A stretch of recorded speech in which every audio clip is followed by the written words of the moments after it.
Ya, terima kasih Anda masih bersama kami di program Dialog Khusus, dan saya juga masih bersama dengan narasumber saya, ada Bapak Dr. Haji Saprila M.Si. Pak Saprila, makin menarik apa yang kita diskusikan. Tadi Pak Saprila sudah menjelaskan Balai Litbang Agama Makassar ini tupoksinya seperti ini. Ternyata yang tadi kami pikir ini yang ditangani hanya beberapa provinsi, ternyata cukup besar. Dan bahkan tadi Pak Saprila menjelaskan apa yang dilakukan dari Balai Litbang Agama Makassar ini ternyata menjadi rujukan juga, menjadi pertimbangan yang diambil oleh pemerintah dalam artian di tingkatan provinsi bahkan tingkatan pusat agar keberagaman agama maupun toleransi ini tetap terjaga di provinsi yang ada. Nah, kita masuk lagi Pak Saprila tentang modernisasi beragama dan penguatan kebangsaan dan toleransi. Ini kan cukup, kalau kita bicara ini Pak, ini waduh, kita tidak bilang rumit juga Pak, tapi kalau misalnya ditangani dengan cara yang tidak tepat, ini akan menjadi sesuatu yang saya tidak bilang berbahaya, tapi akan menjadi sangat rumit dan menjadi sesuatu yang akan sulit nanti untuk diatasi. Nah, mungkin saya minta dulu gambaran dari Pak Saprila sendiri, modernisasi keberagaman kita sebenarnya harus seperti apa ini? Maksudnya pasien yang dibangun ini seperti apa, agar kan kita tahu sendiri kan wilayah Indonesia di wilayah Sultra saja sudah masyarakat yang majemuk dengan adat istiadat yang cukup berbeda, pemahaman agama yang berbeda, tapi ditangani dengan tepat melalui Balai Litbang Agama Makassar ini tentunya bisa menjadi patron dan kemudian bisa baik bagi masyarakat kita. Seperti apa nih Pak? Ya, oke. Saya ingin memulai dulu dengan apa itu moderasi beragama ya. Jadi moderasi beragama pada dasarnya adalah sebuah cara pandang yang tengah atau sedang, tidak ekstrim.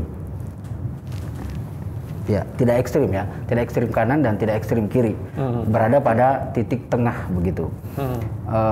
Dalam konteks keislaman kita mengenal istilah wasatiyah gitu. Wasatiyah itu artinya ketengahan gitu. Jadi dia tidak berkekurangan dan juga tidak berkelebihan. Itu kira-kira seperti yang disebut moderasi beragama. Nah, konteksnya adalah seperti yang Haikal tadi sebutkan, negara kita ini kan plural. Kemudian banyak agama, banyak etnik, banyak budaya. Di dalam satu kelompok banyak ragam kelompok sendiri yang saling berelasi satu sama lain. Karena itu dibutuhkan desain. Jadi moderasi beragama sebenarnya desain untuk mengelola berbagai perbedaan tanpa ada satupun kelompok merasa diacuhkan kepentingannya atau dia tidak bisa berkembang karena gagasannya. Karena itu penting memang merumuskan indikator apa yang disebut moderasi beragama itu, supaya orang tidak asal sebut bahwa saya kan juga moderat, saya kan juga moderasi beragama, kira-kira seperti itu. Nah, dalam konteks dalam konteks pemerintah Indonesia atau dalam hal ini Kementerian Agama, ada 4 hal yang bisa disebut sebagai indikator moderasi beragama. 1, penguatan kebangsaan. Jadi seluruh kelompok yang ada di Indonesia ini boleh menyebarkan gagasannya sepanjang dia bersepakat untuk menguatkan kebangsaan. Karena itu dalam hal ini HTI sudah tidak laku begitu. Karena HTI tidak ingin memperkuat kebangsaan Indonesia, tetapi ingin merumuskan ulang apa yang disebut bangsa Indonesia menjadi satu bangsa kecil dari khilafah Islamiyah. Karena itu pembayangan kita antara pembayangan nasionalisme HTI dan negara Indonesia itu berbeda. Karena itu memang sudah tidak bisa masuk dalam kategori indikator moderasi beragama dia. Berarti tidak ada larangan sini bagi beragam pemahaman ini, tetapi kebangsaan itu didorong lebih utama. Gitu. Jadi silahkan Anda bercadar boleh, celana cingkrang boleh, nggak masalah, tetapi di kepala kita itu kita harus bersepakat bahwa kita orang Indonesia dan kita bersepakat untuk menguatkan kebangsaan ini. Nah, itu satu indikatornya. Dan sumbernya adalah agama. Maksudnya agama yang digunakan untuk melihat kebangsaan ini. Tidak boleh dipisahkan antara religion and nation. Tidak bisa. Kalau dalam konteks ini kan kita bersepakat bahwa konsep kebangsaan yang kita saat ini punyai adalah bagian dari ijtihad agama para ulama sebelumnya. Tentu Pak Haikal tahu bahwa 10 November itu dikenal sebagai Hari Pahlawan. Itu dimulai dari resolusi jihad Kiai Hasyim Asy'ari setelah sekutu kembali ke Indonesia, ingin membonceng, tentara Belanda ingin membonceng sekutu dan ingin mengembalikan kekuasaannya di Jawa Timur itu. Soekarno mendatangi Kiai Hasyim Asy'ari dan meminta fatwa. Lalu keluarlah fatwa Kiai Hasyim Asy'ari menyatakan barang siapa umat Islam yang berada dalam radius 90 km dari Surabaya, hukumnya wajib ain untuk melakukan perlawanan. Karena itu semua santri-santri berbondong-bondong mendatangi ke Surabaya, kemudian terjadi peperangan tanggal 10 November. Bahkan Jenderal Malabi itu konon kabarnya dibunuh oleh salah seorang santri itu. Artinya bahwa spirit kebangsaan kita itu berasal dari spirit ulama gitu. Nah, ketika misalnya negara diproklamirkan, Soekarno memproklamirkan di Jakarta, Sis Al-Jufri yang pendiri Al-Khairat itu membuat syair yang luar biasa. Syair nasionalisme. Syairnya ini bunyinya begini. Kullu ummatin laha ramsu izzin wa ramsu izzuna hamra wa baida. Semua umat itu punya lambang kehormatan, dan lambang kehormatan kita adalah merah dan putih. Jadi kebangsaan kita ini adalah ijtihad ulama gitu. Karena itu kita harus bersepakat bahwa agama dan kebangsaan tidak boleh difis-afiskan seperti yang dilakukan oleh kelompok sekuler atau kelompok yang ingin mengambil entitas agama menjadi entitas bangsa menjadi agama saja gitu, menghilangkan kebangsaannya. Itu yang pertama, soal kebangsaan. Yang kedua soal toleransi. Nah, saya pikir toleransi perbincangan umum lah ya, bahwa memang kita harus di Indonesia ini suka atau tidak suka, toleransilah menjadi cara kita untuk membangun relasi. Karena ya seperti tadi majemuk, kalau ada orang tidak toleran di Indonesia pusing kepalanya.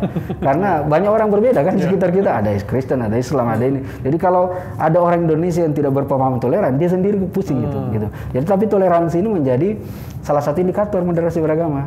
Karena toleransi adalah kepastian. Tentu toleransi yang kita mau adalah toleransi yang aktif. Karena ada toleransi pasif, Pak Haikal. Toleransi yang sebetulnya basisnya intoleran, tapi dia tidak bisa ngapa-ngapain gitu.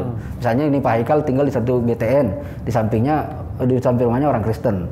Sebenarnya Pak Haikal tidak setuju, tapi juga tidak bisa ngapa-ngapain, udah terima aja. Dan karena tidak pernah berkelahi, orang bilang damai. Bagaimana caranya berkelahi? Bicara aja, tidak pernah. Gitu. Kira-kira itu toleransi pasif. Nah, yang kita mau adalah toleransi aktif, bahwa kita bertetangga dengan beda agama, tanpa kehilangan batas-batas ideologi keagamaan kita bahkan dengan ajaran agama kita itu kita mensponsori perjumpaan yang lebih aktif. Misalnya setiap sore kita bercanda, kemudian atau kunjungi atau kasih kopi atau ngajak main gitar bareng atau dan sebagainya. Jadi ada perjumpaan yang aktif, tidak pasif gitu. Nah, itu toleransi seperti itu yang kita mau. Nah, yang ketiga aksi anti kekerasan. Nah, yang keempat tentang ramah budaya lokal. Malam ini di dialog kali ini kami menawarkan tema 2 itu tadi ya, penguatan kebangsaan dan kerukunan atau toleransi umat beragama. 4 itu. Jadi ketika orang membincang moderasi beragama, matranya 4 itu. Soal lain itu pendukung, nggak apa-apa. Silakan mengembangkan. Tapi yang ingin dikuatkan oleh Kementerian Agama 4 ini, kebangsaan, toleransi, anti kekerasan, dan akomodatif secara lokalitas. Gitu. Baik, Pak Saprila, sangat menarik sekali Pak Saprila menjelaskan. Tadi kan saya kutip juga Pak Saprila menjelaskan bahkan dari konteks sejarah ini tidak terlepas dari perjuangan para tokoh-tokoh agama kita, dari perjuangan para ulama kita. Nah, ini kan kalau dulu kita lihat Pak Saprila kan figur seorang tokoh kan sangat kuat sekali ketika memberikan misalnya fatwa, memberikan misalnya petunjuk dan segala macam, dan itu sangat didengar dan segala macam. Nah, ini kan prosesnya cukup panjang nih Pak, sampai sekarang sudah 76 tahun kita lihat kemerdekaan Indonesia. Nah, kita tidak tahu ketokohan ini apakah masih ada yang bisa didengar, apakah dan segala macam ketika misalnya terjadi modernisasi yang tadi Pak Saprila menjelaskan, dan bisa meredam ketika misalnya ada kondisi-kondisi dan kemudian mengeluarkan misalnya pernyataan atau segala macam, dan kemudian ini bisa meredam potensi-potensi yang kita tidak inginkan. Nah, karena kita tahu sendiri Pak Saprila ini kan cukup banyak yang mengaku sebagai tokoh tetapi sebenarnya tidak ditokohkan. Nah, nah seperti apa sih maksudnya peran pemerintah di sini melalui Balai Litbang Agama sendiri agar maksudnya kondisi-kondisi ini tetap stabil dan tetap seimbang misalnya? Seperti apa yang dilakukan Pak? Satu, dalam teori sosial namanya teori great man ya. Teori great man itu manusia agung atau manusia besar. Dan itu selalu lahir dalam proses yang cukup panjang. Biasanya lahir dalam dilema bangsa yang sangat kuat, biasanya tokoh besar lahir. Makanya dalam perjuangan yang suffering struggle seperti ketika ada kolonial Belanda datang, biasanya banyak tokoh-tokoh besar lahir karena memang ujiannya juga kuat. Nah, tetapi ketika dalam era saat ini sesungguhnya yang kita butuhkan, mungkin kita tidak menemukan tokoh yang besar lagi gitu dalam hal dia great man, tetapi yang kita bisa lakukan adalah mengkonsolidasi kekuatan itu dalam satu kelompok. Misalnya gini, Gus Dur itu tokoh besar dalam hal pluralisme. Tidak ada lagi akan ada orang sekali Gus Dur dalam hal mempromosikan pluralisme dan toleransi. Cukup lama lagi Pak untuk didapat. Cukup lama, tetapi kita sadar dengan itu, lalu kemudian anak-anak ideologisnya Gus Dur membentuk komunitas namanya Gus Durian, begitu. Tahu bahwa Gus Dur tidak akan lahir sebagai sebuah bangsa, sebagai person, tetapi ada satu komunitas sosial yang mempersonifikasi ide-idenya Gus Dur, sehingga dia menjadi bagian dari bagian dari semangat untuk melancarkan pluralismenya Gus Dur, gitu. Nah itu salah satu hal yang bisa dilakukan dalam hal civil society.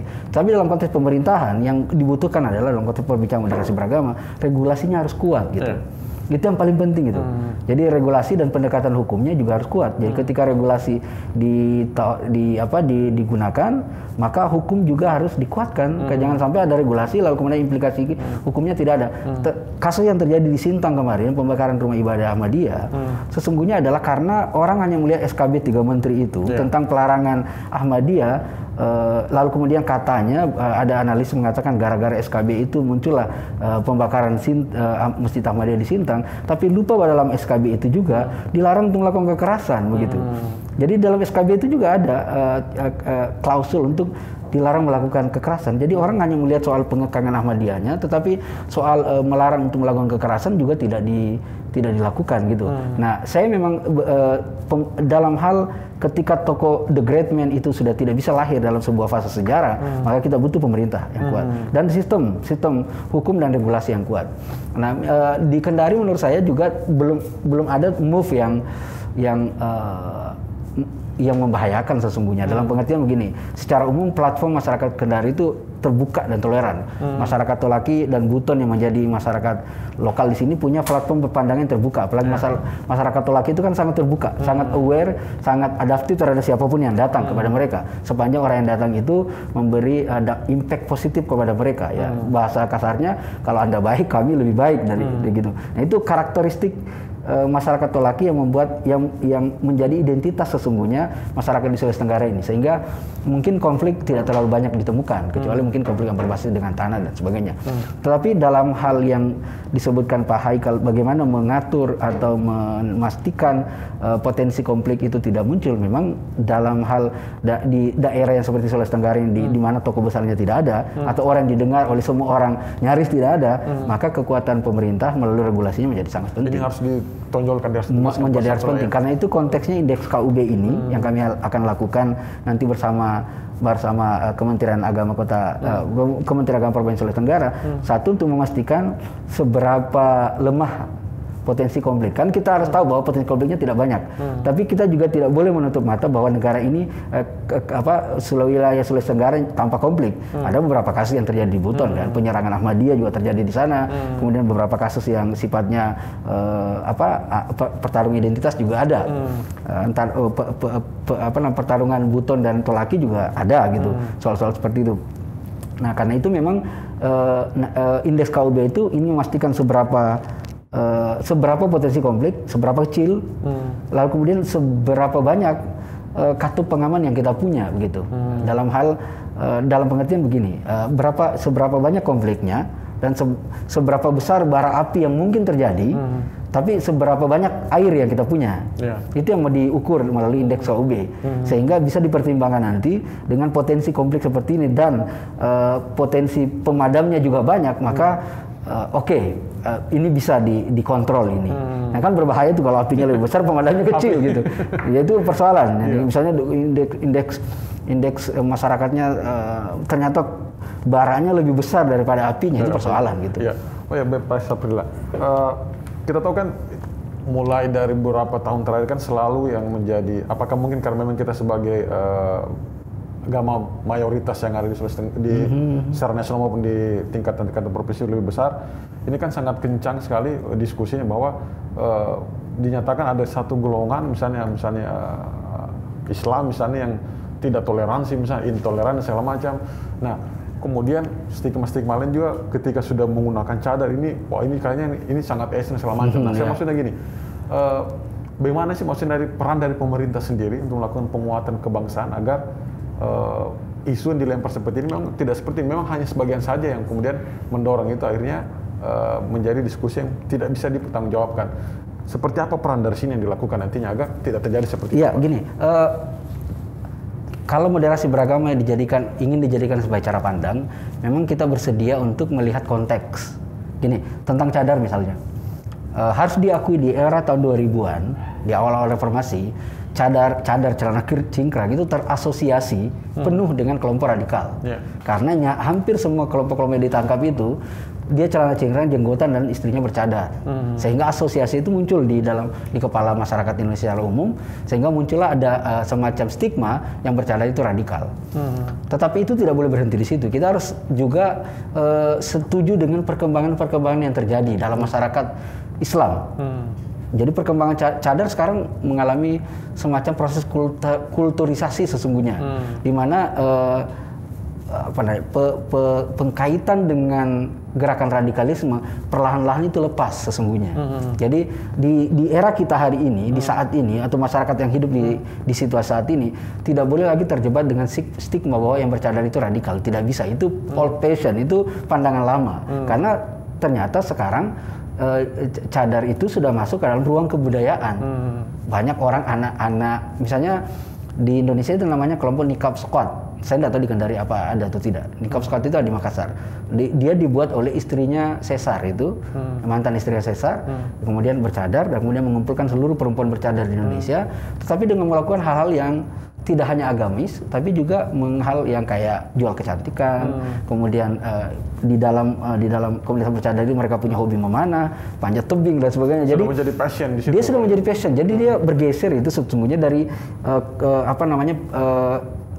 hal yang terkait erat dengan gagasan keagamaan yang radikal dan fundamental berubah menjadi gerakan kebudayaan. Karena itu kemudian cara pandang kita terhadap cadar juga harus berubah. Nah, itu moderasi beragama harus begitu. Jangan sampai ada orang di kepalanya terus-menerus cadar itu radikal itu juga persoalan nanti. Dia nanti saya sebut dalam buku saya mau bikin buku tentang moderasi beragama, ini orang terjebak dalam radikal moderat begitu. Dia moderat tapi dia tidak ingin menghentikan cara pandang awalnya terhadap perubahan situasi, dan itu tidak moderat. Salah satu pandangan moderat itu kontekstual. Misalnya begini, saya kebetulan aktif di jaringan Gus Durian. Di dalam Gus Durian itu ada yang bercadar gitu. Jadi ada anggota Gus Durian Makassar itu bercadar dia. Memang sudah tidak bisa dipisahkan. Jadi sekarang mengalami namanya perubahan. Karena dia perubahan, maka cara pandang kita juga harus berubah. Cara pandang kita juga harus berubah. Nah, tetapi agak beda sedikit ketika masuk di dalam lingkungan yang terbatas, misalnya sekolah, ASN, Kemenak dan sebagainya. Itu kan ada aturan-aturan spesifik tentang pakaian.